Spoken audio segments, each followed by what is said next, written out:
Luke chapter 24.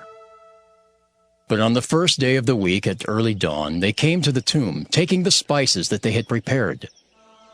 They found the stone rolled away from the tomb, but when they went in, they did not find the body. While they were perplexed about this, suddenly 2 men in dazzling clothes stood beside them. The women were terrified and bowed their faces to the ground. But the men said to them, "Why do you look for the living among the dead? He is not here, but has risen.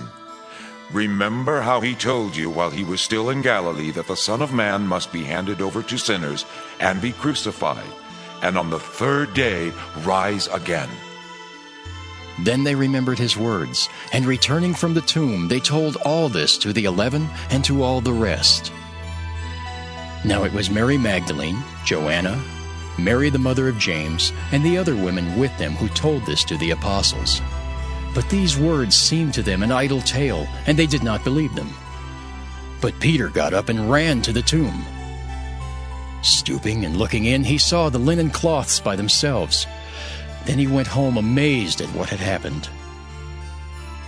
Now on that same day, 2 of them were going to a village called Emmaus, about 7 miles from Jerusalem, and talking with each other about all these things that had happened.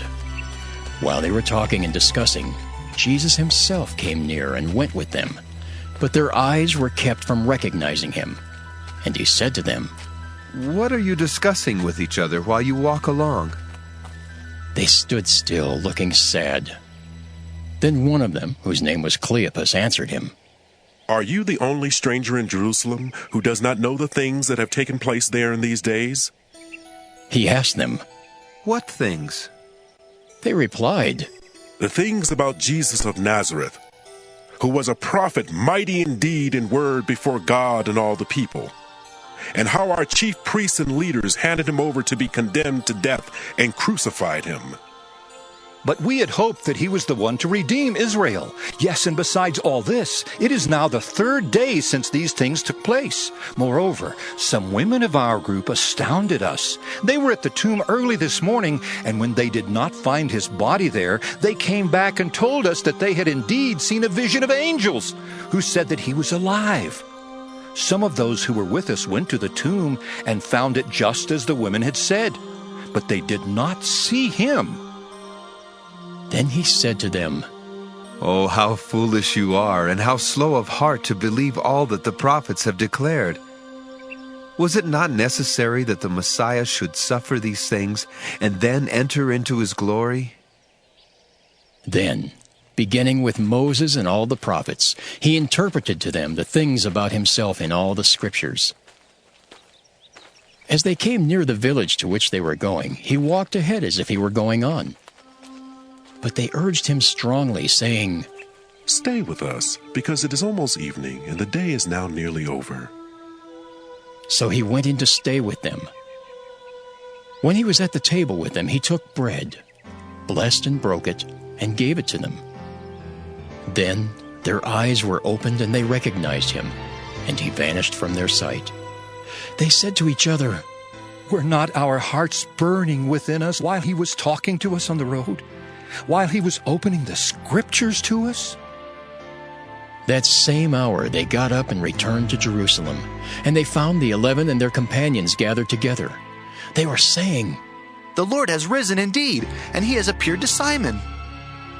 Then they told what had happened on the road and how he had been made known to them in the breaking of the bread.